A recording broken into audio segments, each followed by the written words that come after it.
मेरी उम्र 20 साल की थी। अभी 1 साल पहले मेरी शादी हुई थी। 6 महीने में मेरे पति की मौत हो गई। मेरे ससुराल वाले मुझे ही भला-बुरा सुनाने लगे थे। कहने लगे, "तू ही अपसुगनी है, यहाँ आते ही पति को खा गई।" मेरी सास और जेठ-जेठानी मेरे साथ खराब बर्ताव करने लगे थे। मेरे जेठ जी की बुरी नज़र मुझ पर थी, क्योंकि इतनी कम उम्र में मैं बिल्कुल अकेली रह गई थी। मेरे पास कोई मर्द का साथ न था। मैं भी रात-रात भर रोती रहती और यही सोचती रहती, भरी जवानी में विधवा हो गई। मेरे दिल की बात सुनने वाला कोई न था। मेरी जेठानी भी समझ चुकी थी कि मेरे जेठ जी की नज़र मुझ पर है। घर में मेरे लिए जीना दुश्वार कर दिया। वह चाहती थी कि मैं अपना ससुराल छोड़कर अपनी माँ के पास वापस चली जाऊं। मैं दिन भर घर का सारा काम करती थी। उसके बाद भी मेरी सास और जेठानी मुझे ताना देने का कोई मौका नहीं छोड़ती थी। मेरे मायके वाले भी बहुत गरीब थे। हम 3 बहनें और एक भाई हैं। मैं घर में सबसे बड़ी थी। मुश्किल से मेरे मम्मी पापा ने मेरी शादी करवाई थी और 2 बहन हैं जो शादी के लायक हैं। अपने घर जाकर बैठ जाऊंगी तो उनका क्या होगा, ये सोचकर मैं मन मार कर रह गई थी। मेरी जेठ जी को जब भी मौका मिलता मेरे करीब आ जाते और मुझसे कहते कि तू अकेले कैसे दिन कटेगी। एक दिन घर पर कोई नहीं था, मैं अकेली थी, तभी जेठ जी घर पर आ गए। मुझसे कहने लगे कि घर पर तो आज कोई भी नहीं है। मैं जानता हूँ तुम किस कदर परेशान हो, पर तुम्हारी जेठानी के डर से मुझे मौका नहीं मिल पाता कि मैं तुम्हारी ज़रूरत को पूरा करूँ। मैं अंदर से बहुत अकेली थी और मैं यही सोचती थी कि अपनी जवानी कैसे कटूंगी। लेकिन फिर भी मैंने अपने जेठ के बारे में ऐसा ख्याल दिल में नहीं लाई थी। मैं तो अपनी ज़िंदगी में एक ऐसा मर्द चाहती थी जो मुझे अपना ले, मुझसे दोबारा शादी कर ले। मैं नाजायज़ रिश्ता नहीं चाहती थी, या फिर चाहती थी। पता नहीं यह बात कहना झूठ होगा कि मेरे दिल में आस नहीं थी। पिछले 6 महीने से मैं अकेली ही तड़प-तड़प कर रात काट रही थी। यह जानते हुए भी कि जेठ जी की बुरी नज़र मुझ पर है। मैं किसी तरीके का मर्यादा तोड़ना नहीं चाहती थी, क्योंकि औरतें एक बार बदनाम हो जाएं तो समाज में वह मुंह दिखाने के लायक नहीं रहती। मैं कोई शहरी लड़की नहीं बल्कि गांव की लड़की हूँ। गांव में तो मेरा जीना दुश्वार हो जाएगा और सारे गलत लोग मुझ पर नज़र बनाए बैठे रहेंगे। जेठ की हसरत थी मेरी और देख रहे थे। मैंने कहा, जेठ जी, आप जो कह रहे हैं वह सही नहीं है। आप यहाँ से चले जाएं। भले ही मैं अंदर ही अकेले हूँ, पर मैं आपको वह नहीं दे सकती जो आप मुझसे चाहते हैं। मेरे जेठ बहुत ही आश्चर्य से मुझे देखने लगे। कहा, तू तो हर वक्त मुझे ही घूरती रहती है। मैंने तुझे देखा है। जब भी मैं तेरे सामने से गुजरता हूँ, तू मुझे ही देखती रहती है।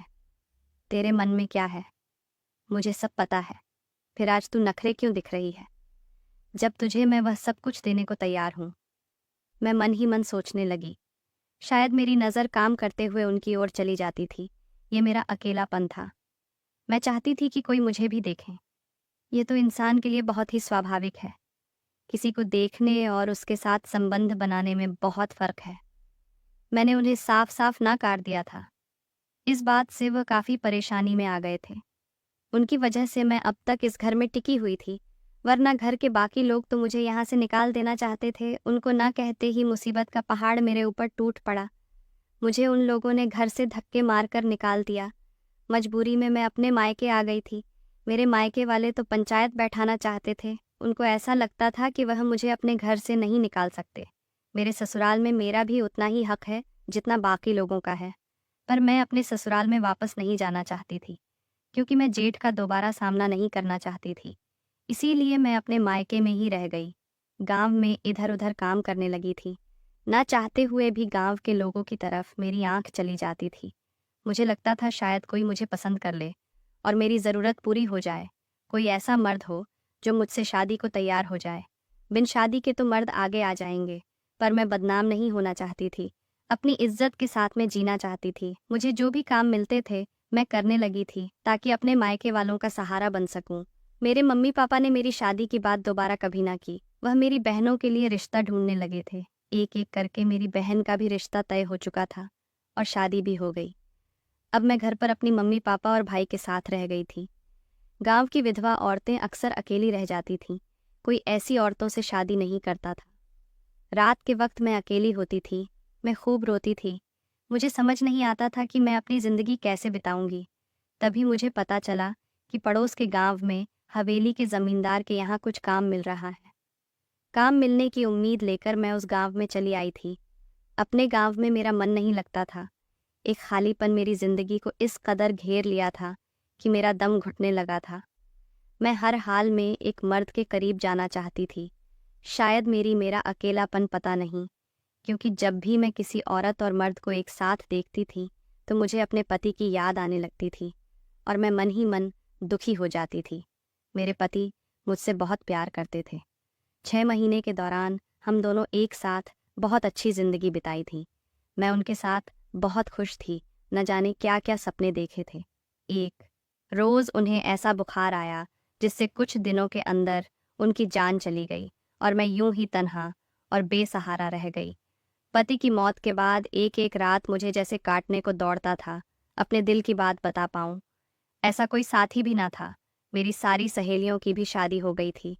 शादी के बाद तो वह लोग मुझसे रिश्ता रखती थीं, लेकिन जैसे ही सबको पता चला कि मैं विधवा हो गई हूँ, शुरू में मुझे किसी भी त्योहार पूजा पाठ में भी नहीं बुलाते थे।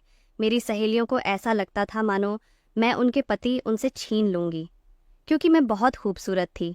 ऊपर से विधवा, सभी सोचते कि विधवा औरतें अकेली होती हैं, इसीलिए मर्द को अपनी ओर आसानी से आकर्षित कर सकती हैं। पर मैं अपने दोस्तों, अपनी सहेलियों के घर क्यों उजाड़ूंगी। कोई एक इंसान नहीं था जो मेरे साथ रहता। मेरी बहनें भी मुझे दूरी बनाने लगी थी। उनको पसंद नहीं था कि मैं उनके पतियों से कोई भी बात करूं। वह डरती थी कि उनके पति मेरी ओर आकर्षित न हो जाए। ऐसे में अपने गांव को छोड़कर मैं दूसरे गांव आ गई थी। जमींदार साहब की हवेली में काम मिल गया था। हवेली में काम करते हुए मुझे 1 महीना हो गया था। एक दिन मैं नहाने के लिए नदी में गई हुई थी। उस दिन मैं बिल्कुल अकेली थी और साथ काम करने वाली नौकरानियां मेरे साथ नहाने को नहीं आई थीं। नदी के इस हिस्से में सिर्फ औरतें आती थीं, इसलिए मर्दों का आना माना था। ये घाट औरतों का घाट था, तो मैं घाट में चली आई। मैंने अपने जिस्म में बस एक सफ़ेद साड़ी लपेटी हुई थी और नदी में उतरकर नहाने लगी थी। मैं डुबकी लगाकर नहा रही थी। नदी का ठंडा पानी मेरे अंदर की तकलीफ और शांत कर रहा था। मुझे एक खुशनुमा एहसास हो रहा था। ऐसा लग रहा था कि मैं किसी परियों की दुनिया में हूँ। मेरे अंदर एक शांति थी। मैं आखिरी तक डुबकी लगाकर जैसे ही उठी, मेरे पैरों तले से ज़मीन निकल गई। डर और शर्म के मारे मेरा चेहरा लाल हो गया था। काटो तो खून नहीं। ऐसी हालत में मैं बड़ी बड़ी आंखें करके अपने सामने देखने लगी थी। मैं जो देख रही थी, मानो मेरी आंखों को यकीन नहीं हो रहा था। मुझे लगा शायद मैं सपना देख रही हूँ, क्योंकि यह हकीकत हो ही नहीं सकती। यह मेरे अंदर का अकेलापन ही है, जिससे मुझे वह चीज़ दिखाई दे रही है जो असल में नहीं है। इतनी अकेली और तन्हा हूँ। क्या मेरे अंदर इतनी आग है कि मैं एक इंसान को देख रही हूँ, एक मर्द को देख रही हूँ। मेरी आंखों में आंसू आ गए थे, पर मेरी घबराहट तब शुरू हुई जब अजनबी मर्द मेरे करीब आने लगा। मैं कोई सपना नहीं देख रही थी, बल्कि यह तो हकीकत है। पर यह कौन है? मैं इसे ना अपने गांव में कभी देखा है, ना ही इस गांव में कभी देखा है। मुझे जल्दी से कुछ सोचना पड़ेगा। मैंने कहा, तुम्हें यहाँ क्या कर रहे हो? यह औरतों का घाट है। तुम्हारी भलाई इसी में है कि यहाँ से चले जाओ। वह आगे बढ़ता गया। मैंने कहा, आगे एक भी कदम मत बढ़ाना। वह मेरे एक हाथ सामने आ चुका था। तभी मुझे अपनी हालात का एहसास हुआ। मैं एक सफ़ेद साड़ी में थी। उसकी नज़र मेरे चेहरे के साथ साथ मेरे जिस्म पर भी था। मेरे आंखों को देख रहा था। उसे भी मानो यकीन नहीं हो रहा था। मेरे बिल्कुल करीब आ गया और मुझसे कहा, तुम कोई जलपरी हो क्या? मैं तुमसे खूबसूरत औरत इससे पहले नहीं देखी। कहकर वह मेरे बिल्कुल करीब आ गया। मैंने उसे गौर किया तो बहुत ही हैंडसम लड़का था। काफ़ी लंबा और अच्छी बॉडी थी। रंग थोड़ा गाढ़ा था। आंखें बड़ी बड़ी थीं। जिस्म बिल्कुल मर्दाना था। उसने मेरी नज़रों को भांप लिया। जाने की विधवा होने के कारण या अकेले होने के कारण मैं उसे जैसे देख रही थी, वैसे शायद देखना नहीं चाहिए था। शायद एक शरीफ औरत की तरह नज़र झुका लेनी चाहिए थी। मेरे साथ ऐसा पहले कभी नहीं हुआ था। पति की मौत के बाद एक जेठ जी थे जो मेरे करीब आने की कोशिश की थी, जिसे मैंने मना कर दिया था। और पहली बार कोई मुझे हसरत भरी निगाह से देख रहा था तो मैं भी अंदर ही अंदर मचलने लगी थी। मेरे करीब आकर उसने मुझे छुआ तो मैं बिल्कुल पानी पानी हो गई। नदी के बीच में मुझे पड़कर उसने एक डुबकी लगाई। नदी के किनारे ठंडी ठंडी हवा से मेरा दिल मसचने लगा था। मेरी सांस तेज होती जा रही थी। मुझे समझ नहीं आ रहा था कि मेरे साथ क्या हो रहा है। मुझे उठाकर अपनी हवेली में आया। वह हमारे ठाकुर का बेटा था। मुझसे प्यार करने लगा और मैं आत्मसमर्पण कर दिया था। शायद मेरा दिमाग काम करना बंद कर दिया था। क्या सही है, क्या गलत है, मैं भूल चुकी थी। दुनिया ने मेरे साथ जो किया था, जो दर्द मेरे अंदर था, मैं अपना सुध बुद्ध खो बैठी थी और उसने मुझे अपना बना लिया था। लेकिन उसके बाद मैं होश में आ गई थी। ठाकुर साहब का बेटा शहर में रहता था। उसकी पत्नी और बेटा भी उसके साथ रहते थे। लेकिन बड़े ठाकुर साहब अपने बेटे को बहुत दिनों से गांव में बुला रहे थे, क्योंकि ठाकुर साहब की उम्र होने लगी थी। वह चाहते थे कि उनका बेटा गांव की जमीन को संभाल ले। उनके बेटे इस बात को मान गए कि 3 दिन गांव में रहेंगे और बाकी दिन शहर में, यह जानते हुए कि शादीशुदा है।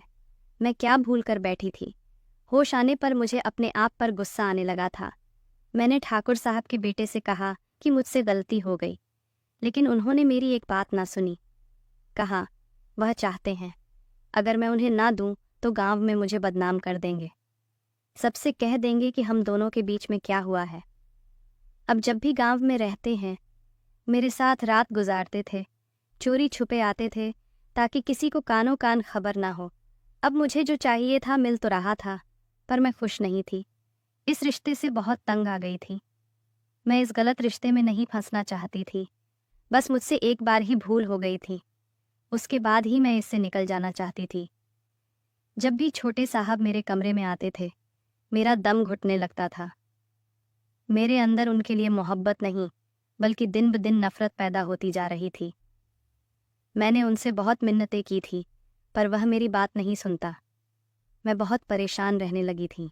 ठाकुर साहब ने यह बात नोटिस की तो मुझे अपने पास बुलाया और पूछा, क्या बात है, तुम आजकल इतनी परेशान क्यों रहती हो? मैं ठाकुर साहब के पैर पर गई और रोने लगी थी। मैंने सब कुछ बता दिया, जो मेरी गलती थी वह भी, और जो छोटे साहब ने किया था। जब छोटे साहब गांव आए तो बड़े ठाकुर साहब ने उन्हें बुलाया और कहने लगे कि तुम नेहा के साथ गलत कर रहे हो। रवि साहब को बहुत हैरानी हुई कि उसके पापा को सारी बात कैसे पता लगी। अपनी सफाई देने लगा था, लेकिन बड़े ठाकुर साहब ने अपना फैसला सुना दिया कि तुम्हें नेहा से शादी करके उसे गांव में ही रखना होगा। रवि पापा की बात मान गए और मुझसे शादी कर ली। बड़े साहब ने यह फैसला इसलिए किया था कि उनका बेटा गांव से जुड़ा रहे, लेकिन उसके बाद मेरे पति ने मेरा बहुत ख्याल रखा और साल भर के अंदर मैं मां बनने वाली थी। उनकी पहली पत्नी शहर में रहती थी, मुझसे मिलने भी आ गई थी। हालांकि वह मेरे और रवि के रिश्ते से खुश नहीं थी, लेकिन बड़े ठाकुर साहब के फैसले को मारने को मजबूर थी। उनकी पहली पत्नी की वजह से ही रवि गांव छोड़कर शहर चला गया था, लेकिन अब मेरी वजह से ही शहर से गांव आता था। उसे मुझसे मोहब्बत हो गई थी। पहली नज़र में ही जब उसने मुझे देखा था, और मैं भी रवि से मोहब्बत करने लगी थी। अब मेरे पति अच्छे बाप और पति होने का फ़र्ज़ अदा किया।